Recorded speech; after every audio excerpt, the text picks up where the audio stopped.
लोग का होगा तीसरा वीडियो। इससे पहले हमने 2 वीडियो कराई है, अगर आपने नहीं देखा तो प्लेलिस्ट में जाकर के आप उसे जरूर देखिएगा। जो कुछ इंपॉर्टेंट बातें हैं उसे आपने नोट्स में नोट्स करिएगा और ये सीरीज जो है कंटिन्यू चलती रहेगी। इसके लिए प्लीज़ शायद आप लोग शेयर जरूर किया करिए मित्रों, प्लीज़। आइए हम प्रश्नों को देखते हैं। सबसे पहला प्रश्न कह रहा है कि उत्तर प्रदेश में कुल कितने पारिस्थितिकीय क्षेत्र हैं। ये क्वेश्चन इंपॉर्टेंट है, एग्जाम में आया भी हुआ है। तो सही जवाब हो जाएगा मित्रों 20, यानी कुल 20 पारिस्थितिकीय क्षेत्र हैं। ठीक है, सी हो जाएगा प्रश्न का राइट आंसर। अगर हमसे यही पूछे कुल कितने जलवायु क्षेत्र हैं तो हमारा जवाब होगा 9। अगर हमसे पूछे कुल कितने मृदा समूह क्षेत्र हैं तो हमारा जवाब होगा 8। इसको भी थोड़ा सा लगे हाथों याद आप रखिएगा। आगे बढ़िए, नेक्स्ट और काफी इंपॉर्टेंट क्वेश्चन है। निम्नलिखित में से कौन सा कथन उत्तर प्रदेश की मृदा संरचना के संबंध में सही है। मतलब कि उत्तर प्रदेश का जो मृदा है वो कैसे बना हुआ है, ये क्वेश्चन कर रहा है। सबसे पहला पॉइंट कर रहा है मित्रों कि यह गंगा यमुना मैदान के निक्षेपों से बना हुआ है। तो गंगा और यमुना ये जो नदियों के निक्षेप है उनसे बना हुआ उत्तर प्रदेश की जो स्ट्रक्चर है, मतलब मृदा। बात करेंगे गंगा यमुना निक्षेप जलोढ़ मृदा से बना हुआ है। गंगा यमुना निक्षेप जलोढ़ मृदा से बना हुआ है। यहाँ पॉइंट याद रखना होगा। ये कह रहा है, पहला पॉइंट कह रहा है मित्रों कि गंगा यमुना के मैदानों के निक्षेप से बना हुआ है उत्तर प्रदेश की जो पूरी स्ट्रक्चर है। दूसरा कह रहा है कि जो ये गंगा यमुना का निक्षेप होता है ना, वो दरअसल जलोढ़ मृदा से बना हुआ रहता है। ठीक है। तीसरा कह रहा है कि जो जलोढ़ मृदा होती है उसमें पोटास और चूने की अधिकता होती है। सही है, सारी बातें इसमें सही मित्रों। करेक्ट आंसर आपका हो जाएगा डी, यानी चौथा हो जाएगा करेक्ट आंसर। ठीक है, डी हो जाएगा प्रश्न का राइट आंसर। थोड़ी सी अगर हम लोग बात करेंगे मित्रों तो गंगा यमुना का जो मैदान है वो जलोढ़ मृदा के निक्षेपों से निर्मित हुई है। मतलब नदियों के द्वारा मलबे इकट्ठा किए जाते हैं और वही बनता है जलोढ़ मृदा, और उसी से बनी हुई है उत्तर प्रदेश का जो मैदानी भाग है। नवीन जलोढ़ मृदा को हम लोग खादर बोलते हैं और प्राचीन जलोढ़ मृदा को हम लोग बांगर बोलते हैं। ठीक है, प्राचीन मतलब पुरानी जलोढ़ मृदा। जैसे जब नदी बहती है तो उसके किनारे किनारे नए नए परतें लगती जाती हैं, लेकिन पीछे की परतें पुरानी होती जाती हैं। तो पीछे का जो परत होता है इसको हम लोग बोलते हैं बांगर, और जो नई नई परतें बनती जाती हैं उसको हम लोग बोलते हैं खादर। बस ये बेसिक है। खादर मृदा को स्थानीय भाषा में हम लोग मटियारी दोमट भी बोलते हैं। तो याद रखिएगा, खादर मृदा को मटियार दोमट भी कहा जाता है। कॉप, कीचड़ और बालू ये तीनों से मिलकर के जलोढ़ मृदा का निर्माण होता है। कभी हमसे क्वेश्चन में पूछता है कि किससे मिलकर बनता है, तो कॉप, कीचड़ और बालू से मिलकर के बनता है। ठीक है। जलोढ़ मृदा में पोटास और चूने की अधिकता होती है। हाँ, कमी होती है किसकी, फास्फोरस और नाइट्रोजन जैसे जैव तत्वों की कमी भी होती है। तो हमें ध्यान रखना होगा, पोटास और चूने की अधिकता, फास्फोरस, नाइट्रोजन की कमी होती है। थोड़ा सा ध्यान रखेंगे, हो सकता है हमसे पूछ ले। का ये क्वेश्चन 2016 या 17 में आया हुआ पेपर है, समीक्षा अधिकारी का है कि उत्तर प्रदेश में किसान समृद्धि आयोग का गठन किस वर्ष किया गया। तो मित्रों 2017 में किया गया था उत्तर प्रदेश में किसान समृद्धि आयोग का गठन। सही जवाब हो जाएगा प्रश्न का बी, यानी दूसरा हो जाएगा। ठीक है, सुनिएगा क्यों किया गया था। तो मित्रों ये 2022 में किसानों की आय को दुगना करने के लिए इसके उद्देश्य से किया गया था 2017 में उत्तर प्रदेश में किसान समृद्धि आयोग का गठन। और अच्छी बात यह है कि इस आयोग के जो अध्यक्ष होंगे वो मुख्यमंत्री होंगे। ठीक है, तो इस बात को हम लोग थोड़ा सा बेसिकली याद रखेंगे। इस बार हमसे यही पूछ सकता है कि मान लीजिए किसान समृद्धि आयोग के अध्यक्ष कौन होते हैं, तो राज्यपाल नहीं होंगे बल्कि मुख्यमंत्री होंगे। हम जवाब बताएंगे। ठीक है, आगे निम्नलिखित में से कौन सा कथन उत्तर प्रदेश के संदर्भ में सही नहीं है। अच्छा, ये पूछ रहा है कौन सा सही नहीं है। 1954 में चकबंदी योजना लाई गई थी। तो उत्तर प्रदेश में 1954 में सबसे पहले चकबंदी योजना लाई गई थी, आप लोग जानते हैं, तो ये तो सही हो जाएगा।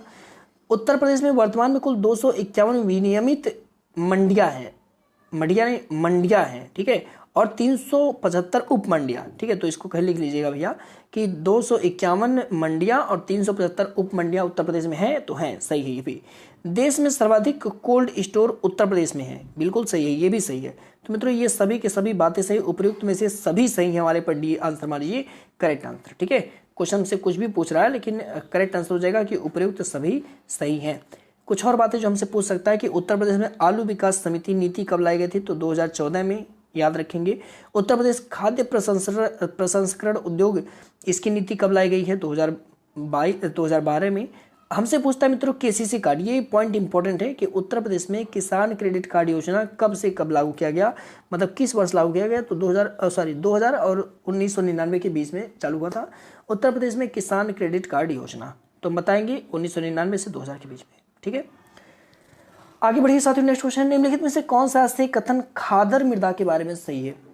खादर मृदा अब समझना नजदीक वाली मृदा हो जाएगी। ठीक है, तो खादर मृदा के बारे में इसकी विशेषता पूछ रहा है कि यह मिट्टियां नदी द्वारा प्रत्येक बाढ़ के साथ परिवर्तित होती रहती है। तो जैसा कि हमने आपसे बताया कि नदी चलती रहती है तो इसके बगल बगल में जो मृदा रहती है ये खादर मृदा होती है। तो जाहिर सी बात है परिवर्तित होती रहती होगी भाई। हमेशा पानी आता होगा तो नई मृदा चढ़ जाती है, फिर पानी जाता होगा नई मृदा तो परिवर्तित होती है। पहला वाला तो सही हो गया। यह बांगर की अपेक्षाकृत कम जल धारण करने वाली होती है। अब ये कम होती है कि अधिक, इसका कैसे पता लगाया जाए? तो जैसे बांगर मिट्टी है तो दूर होती है, तो उसकी जल धारण क्षमता कम होनी चाहिए, ठीक है, और इसकी जल धारण क्षमता अधिक होनी चाहिए, क्योंकि ये नज़दीक होती है तो अधिक जल सोखेगा। तो अगर देखें तो मित्रों, ये बांगर की अपेक्षाकृत कम जल धारण नहीं करता, बल्कि बांगर की अपेक्षाकृत ज़्यादा जल धारण करता है, क्योंकि रेत उत इसी के पास में रह जाता है। और आप देखिए बांगर मिट्टी वो तो जाम हो जाता है, पूरा जमठा बन जाएगा, तो ये ज़्यादा पानी नहीं सूखेगा, बल्कि ये रेत वाला जो रहता है रह जाता है, रेत उत बह के आता है, वही नज़दीक में जमा हो जाता है। रेतिया तो जमा होता है नदी के किनारे, कि मिट्टी जमा होता है, नहीं रेत जमा होता है, तो रेत जो है ज़्यादा पानी खींचता है। तो इस तरह से बी वाला जो पॉइंट है ना, ये गलत हो जाएगा। केवल ए इस प्रश्न का सही जवाब होगा। देखना बाबू, चूंकि टिक लगाने पर भी लोग बच्चे कमेंट करते हैं कि कहीं और लगाते हैं, कहीं और लग जाता, सही है। अब मैं आपको अपनी सिचुएशन नहीं बता सकता, लेकिन किसी दिन बताऊंगा कैसे इसको मैं पढ़ाता हूँ। चलिए बात करेंगे हम लोग खादर मृदा। इसके बारे में जितनी भी बातें पूछी जा सकती है ना, मैंने वो सारे टॉपिक डाल दिए इसमें। देखिएगा, यह मृदा प्रत्येक बाढ़ के साथ परिवर्तित होती है, पहला।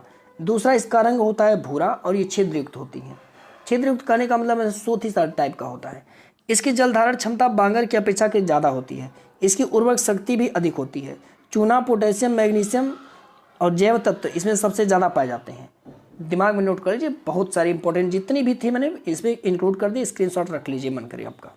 आगे बढ़िए, नेक्स्ट क्वेश्चन है, निम्नलिखित में से कौन सा कथन बांगर मृदा के संबंध में सही नहीं है?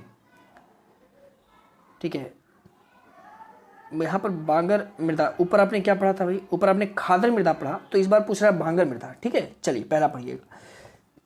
वह मृदा जहाँ पर नदियों का बाढ़ नहीं पहुँच पाता, अर्थात गंगा यमुना मैदान का सबसे पुराना मृदा भाग। तो हाँ, आपने बिल्कुल देखा भी, आपने देखा ही, जो नदी के किनारे रहेगा, इतना दूर रहेगा तो कहाँ से यहाँ बाढ़ पहुँचेगा? तब इस तरह से पहला वाला तो सही हो गया। यह इस मृदा में नाइट्रोजन और फास्फोरस की कमी होती है। अब मित्रों, इसमें नाइट्रोजन फास्फोरस की कमी होती है, जबकि खाद वाले में नहीं होता है। सही है, ये भी पॉइंट सही है।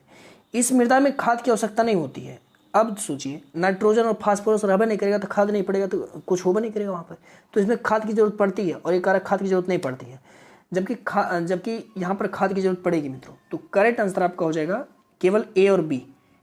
ए ऑप्शन में नहीं बनाए हो, ए और बी बनाना चाहिए था। ए और सी जहाँ बन गया मित्रों, ए और बी बना चौथा बनाया, सॉरी चौथा बनाया, केवल ए और बी। डी वाला हो जाएगा प्रश्न का राइट आंसर, केवल ए और बी करेक्ट आंसर हो जाएगा। ठीक है, देखिए दोनों को मैंने अलग कर दिया, क्लियरिफाई कर लीजिए बांगर मृदा और के बारे में। देखिए बांगर मृदा की बात करेंगे तो यह नदियों का, यहाँ पर नदियों का बाढ़ नहीं पहुँचता, पहली बात तो है। इस मृदा में नाइट्रोजन फास्फोरस की कमी, दूसरी। और तीसरी बात है कि इसमें जो है खाद की जरूरत पड़ती है, ये तीसरी बात है। एक और मृदा होता है जिसको क्षारी मृदा या लवड़ी मृदा बोलते हैं। तो होता ये है ना कि यहाँ पर खारा हो जाता है। ये मृदा जो है ना वो उत्तर प्रदेश में कुल 10% ही ऐसी भूमियाँ पाई जाती हैं। पूर्वी क्षेत्र में ज़्यादातर ऐसा होता है कि थोड़ा सा रेहाल टाइप का बन जाता है, और मिट्टियाँ जो है ना वो थोड़ी सी लवड़ी हो जाती हैं, वहाँ पर कुछ उग नहीं पाता है। तो इस तरह की मृदा होती है। उत्तर प्रदेश में बात करेंगे तो अलीगढ़, मैनपुर, कानपुर, उन्नाव, एटा, इटावा, रायबरेली, सुल्तानपुर, प्रतापगढ़ जैसे कुछ जिलों में पाई जाती है क्षारी मृदा। आप सोचेंगे क्या इससे भी क्वेश्चन पूछता है? तो हाँ बाबू, क्वेश्चन पूछता है। कैसे पूछता है कि निम्नलिखित में से किस प्रदेश में या क्षेत्र में क्षारी मृदा पाई जाती है? और ऑप्शन में दे देगा अलीगढ़, मैनपुर, कानपुर, उन्नाव, एटा, इटावा, रायबरेली, सुल्तानपुर, प्रतापगढ़। जो सबसे महा इंपॉर्टेंट हैं, जो पेपर में आते हैं, इनका नाम आता है। ये आते हैं अलीगढ़, मैनपुर, कानपुर। ये 5 लोग ऐसे हैं ना जो पेपर में जब भी ऐसा कुछ क्वेश्चन पूछना होता है तो इनको उठाया जाता है। जैसे सुल्तानपुर का हो गया तो हाँ यहाँ पाया जाता है, प्रतापगढ़ में पाया जाता है, अलीगढ़ में हो गया, मैनपुर हो गया, कानपुर, उन्नाव, एटा, इटवा, ये सब नहीं। दुर्भाग्य है तो आ गया, नहीं तो नहीं आता। ठीक है, बाकी ऐसे क्वेश्चन पूछते हैं, बिल्कुल पूछते हैं कि क्षारी मृदा उत्तर प्रदेश में किस जगह पे पाया जाता है, किस जिले में पाया जाता है। तब जो पढ़ा रहेगा वह बता पाएगा। अब जो बड़का वीडियो देखा वो कैसे समझ पाएगा। अगला क्वेश्चन आइए करते हैं साथियों। उत्तर प्रदेश के जनपद में लाल मिट्टियाँ पाई जाती हैं। ये क्वेश्चन आया हुआ पेपर में है। ठीक है, लाल मिट्टियाँ मिर्जापुर और झांसी में पाई जाती हैं। मिर्जापुर और झांसी के क्षेत्र में लाल मिट्टियाँ पाई जाती हैं। ठीक है, सही जवाब हो जाएगा कौन सा? सी हो जाएगा प्रश्न का राइट आंसर। अब सुनिएगा, देखिएगा कुछ मृदा हैं, इनको हम लोग थोड़ा सा याद रखें। जैसे लाल मृदा, ये लोकेशन पूछता है मित्रों, तो प्रयागराज, झांसी, मिर्जापुर, सोनभद्र और चंदौली। एक होता है परवा मृदा, और ये परवा मृदा ना हमीरपुर और जलोन के पास होता है, और इसमें जैव तत्व की कमी होती है। सबसे इंपॉर्टेंट है परवा मृदा, इसमें पूछता है मित्रों। और एक होता है मार मृदा। ठीक है, जरूर भी पूछता है मार और परवा, ये बहुत इंपॉर्टेंट है। हमीरपुर और जलोन में आपका परवा मृदा मिलेगा, याद रखिएगा, भूलिएगा नहीं। मार मृदा की हम लोग बात करेंगे मित्रों तो पश्चिमी जिलों में जैसे ललितपुर, बांदा, झांसी, इन वाले क्षेत्रों में पाया जाता है आपका मार मृदा, कहीं माड़ भी बोलते हैं इसको। और ये काली रंग की मृदा होती है, याद रखना ये काली रंग की मृदा होती है। कभी कभी पूछता है पूर्वी जिलों में कि पश्चिमी कि उत्तरी कि दक्षिणी जिलों क्षेत्र में, तुम्हारा जवाब होता है पश्चिमी जिलों में पाई जाती है मार मृदा, माड़ मृदा। और अगर जिला दे देता तो दो तीन का नाम लेता है, झांसी, ललितपुर और बांदा। तो इनको थोड़ा सा ध्यान रखेंगे, इसके लिए नोट कर लीजिए। आगे बढ़िए, नेक्स्ट क्वेश्चन है। देखिए क्वेश्चन भी आ गया और ये क्वेश्चन पेपर में आया हुआ आपके है, ठीक है। देखिए क्वेश्चन कह रहा है कि निम्नलिखित में से किस जिले में मार मृदा पाई जाती है? तो कानपुर, प्रतापगढ़, सीतापुर, झांसी। तो हमने सीतापुर, प्रतापगढ़ इनका नाम हुआ, ऊपर के 3 का तो हमने कहीं नाम नहीं लिया है। डी आंसर आपको याद होगा, मैंने बताया था अभी आपको झांसी थोड़ी देर पहले। करेक्ट आंसर आपका डी हो जाएगा, जो लोग बताएं उनका सही जवाब हो जाएगा। बात करेंगे उत्तर प्रदेश, तो कुछ बातें, तो कृषि योग्य कुल भूमि 15% उत्तर प्रदेश में है, ठीक है। दूसरी बात करेंगे, उत्तर प्रदेश में 166 लाख हेक्टेयर कृषि योग्य भूमि है और उत्तर प्रदेश में अभी भी बीघा का इस्तेमाल होता है। परंपरागत भूमि का मापन बीघा में होता है। उत्तर प्रदेश में मृदा का विस्तार 1.2 मिलियन हेक्टेयर में है। इनको भी थोड़ा सा हम लोग फोकस करेंगे, ठीक है। आगे बढ़िए, नेक्स्ट क्वेश्चन है। निम्नलिखित में से कौन उत्तर प्रदेश के सर्वाधिक फसल के अंतर्गत सही सम्मिलित नहीं है? अच्छा, क्रम से मतलब किस जगह में सबसे ज़्यादा फसल? सरसों, ये आगरा में ही उगाया जाता है, ठीक है। आलू का संबंध फर्रुखाबाद से है। मक्का ये आपका वाराणसी। तिल जो है मित्रों ये आपका ये महोबा में सबसे ज़्यादा होता है और महोबा के बाद मिर्ज़ापुर, सोनभद्र, हमीरपुर होगा, बहराइच नहीं होगा। तो इस तरह से डी वाला हमारा मेल सही नहीं खा रहा मित्रों। डी वाला इस प्रश्न का राइट आंसर हो जाएगा। तिल जो है बहराइच से मेल नहीं खा रहा है। कुछ फसल मैंने लिखी है उसको आप लोग थोड़ा ध्यान रखें। जैसे सरसों हो गया, सबसे ज़्यादा मथुरा में होता है, फिर उसके बाद आगरा में, फिर हमें लखीमपुर खीरी में। इस तरह से आलू आगरा, फिरोजाबाद में ही होता है, याद रखना, हाथरस, कन्नौज। फिर हम मक्का की बात करेंगे तो सबसे ज़्यादा मक्का कहाँ पे होता है? कन्नौज में होता है, फिर बहराइच में, फिर जौनपुर में। तिल की बात करेंगे तो महोबा, मिर्ज़ापुर, सोनभद्र और हमीरपुर में। तो इनको थोड़ा सा आप ध्यान रखेंगे, ठीक है। आगे, उत्तर प्रदेश की प्रमुख फसल निम्न में से कौन सी है? तो मित्रों इसमें से गेहूं आप जानते हैं पूरे, अगर हम लोग देश में बात करें तो 33%, 33.34 के आसपास में होता है, लेकिन 33% ही आंकड़ा मानते हैं कि उत्तर प्रदेश में, पूरे देश में जो है 33% गेहूं का भरपाई उत्तर प्रदेश से यहाँ पर होता है। तो गेहूं हो जाएगा हमारे यहाँ का प्रमुख फसल, डी हो जाएगा प्रश्न का राइट आंसर। थोड़ी सी बात करेंगे हम लोग मित्रों कि भारत में गेहूं उत्पादन में उत्तर प्रदेश का 33% योगदान है और बुंदेलखंड उत्तर प्रदेश का एक क्षेत्र है मित्रों जहां पर सोयाबीन उगाई जाती है। ये क्वेश्चन भी हमसे एग्जाम में पूछा जाता है कि किस क्षेत्र में सोयाबीन उगाई जाती है, तो हम बुंदेलखंड क्षेत्र को बताते हैं।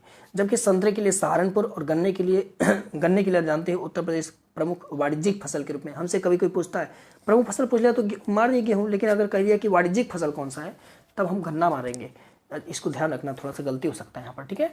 और सहारनपुर किसके लिए फेमस है? तो सहारनपुर संतरा के लिए फेमस है, वहाँ संतरा होता है। और क्वेश्चन आइए करते हैं। देखिए निम्नलिखित में से कौन सा उत्तर प्रदेश के उद्यमियों को उद्योगों में एवं उद्योगों को लगाने में सहायक होता है? अच्छा, समझ रहे हैं क्या कि जैसे लघु उद्योग आपको खोलना है तो आपकी मदद करेगा, कौन ऐसा करता है? तो वित्त निगम या उत्तर प्रदेश उद्योग प्राधिकरण संरचना या फिर आपका आधारभूत संरचना उद्योग या फिर उद्योग बंधु। देखिए यहाँ पर मित्रों करेक्ट आंसर आपका हो जाएगा डी, राइट आंसर हो जाएगा आपका डी हो जाएगा। उत्तर प्रदेश विकास निगम के बेस पर यह काम करता है आपका उद्योग बंधु, ठीक है। और अगर हम बात करेंगे वैसे बेसिकली यहाँ पर एक अगर अलग से ऑप्शन दिया होता कि उत्तर प्रदेश विकास निगम, तो ये पूरी तरह से मदद करता है, ठीक है। फाइनेंशियल डिपार्टमेंट नहीं करता है, फाइनेंशियल डिपार्टमेंट का काम सरकार अपना देखता रहता है। लेकिन यहाँ पर एक विभाग है मित्रों, इसकी स्थापना 1 नवंबर 1954 में किया गया, जिसका नाम था उत्तर प्रदेश विकास निगम। और ये किस उद्देश्य से किया गया था मित्रों? ये इस उद्देश्य से किया गया था कि जितने भी लघु उद्योग वाले लोग हैं, अगर वो कुछ बिजनेस करना चाहते हैं तो उनके बिजनेस में उनको दीर्घ अवधि के लिए ऋण उपलब्ध कराओ। तो हमसे कभी कोई क्वेश्चन पूछता है कि उत्तर प्रदेश विकास निगम की स्थापना कब की गई थी, तो आपका जवाब होगा 1 नवंबर 1954 में। और उत्तर प्रदेश विकास निगम की स्थापना करने का उद्देश्य क्या था? तो जितने भी छोटे लघु उद्योग वाले लोग हैं उनको प्रोग्रेस करने के लिए, दीर्घकालिक अवधि के लिए ऋण उपलब्ध कराना इसका मेन उद्देश्य है। समझ रहे हैं ना चीज़ों को? ऐसे आप बताइएगा। आगे, ठुमरी के संदर्भ में निम्नलिखित में से कौन सा कथन सही है? ठुमरी की उत्पत्ति उत्तर प्रदेश में हुई है, बिल्कुल सही है। ठुमरी सुगम और एक आकर्षक लोक नृत्य है, ये भी सही है। तो दोनों बातें करेक्ट आंसर है, एक और दो, दोनों के दोनों सही जवाब है मित्रों, ठीक है। सी हो जाएगा प्रश्न का राइट आंसर, सी डी नहीं भाव, सी भाव, ठीक है। आगे बढ़िए, नेक्स्ट क्वेश्चन देखिएगा। ठुमरी के बारे में थोड़ी सी अगर बात करें तो सही रहेगा। इसकी उत्पत्ति लखनऊ के नवाब वाजिद अली शाह के दरबार में मानी जाती है। हालांकि इसमें बहुत सारी विसंगतियां, लोग कुछ मानते हैं, बट करेक्ट आंसर हम लोग मारेंगे कि नवाब वाजिद अली शाह के दरबार में इसकी उत्पत्ति मानी जाती है। एक व्यक्ति है जिनका नाम है विंदा दिन, और कथक में सर्वप्रथम इन्होंने ही ठुमरी का गायन गाया था। तो इनको भी थोड़ा सा हम लोग याद रखेंगे। और उत्तर प्रदेश का लोक नृत्य है और यह एक सुगम और आकर्षक नृत्य कला भी है। आगे निम्नलिखित जनपदों में से किसमें साक्षरता दर सबसे कम है? ठीक है, तो साक्षरता दर मित्रों यहाँ पर बात करेंगे सबसे कम तो श्रावस्ती में है। आपके करेक्ट आंसर हो जाएगा प्रश्न का बी। ठीक है, अब सुनिए, मैंने यहाँ पर उत्तर प्रदेश की जनगणना से रिलेटेड कुछ पॉइंटें लिखी हैं, आपके मन में ये चीज़ पूरी होनी चाहिए, आपको याद होना चाहिए। सबसे पहले सबसे कम साक्षरता वाला जिला कितना है? श्रावस्ती। हो सकता है दुर्भाग्य से हमसे इनका परसेंटेज भी पूछ ले, तो 46.7% लोग यहाँ पर वो है साक्षर है केवल। ठीक है, सर्वाधिक साक्षरता वाला जिला अगर हम लोग, सबसे कम साक्षर श्रावस्ती में, सबसे ज़्यादा किसमें? गौतम बुद्ध नगर में। औसत घनत्व तो 829 प्रति वर्ग किलोमीटर, मतलब एक वर्ग में 829 लोग मिलेंगे, तो इसको आप लोग थोड़ा ध्यान रखेंगे, ये इंपॉर्टेंट है। 2011, ये चीज़ वेरी इंपॉर्टेंट है मित्रों कि 2001 से 2011 के बीच में जनघनत्व में कितने % की वृद्धि आती है, कितनी वृद्धि होती है? तो 139 प्रति वर्ग किलोमीटर की। अनुसूचित जातियों का लिंगानुपात कितना है? तो 907। अनुसूचित जनजातियों का लिंगानुपात कितना है? 951। सर्वाधिक जनसंख्या वाला जिला आपका प्रयागराज हो जाएगा। सबसे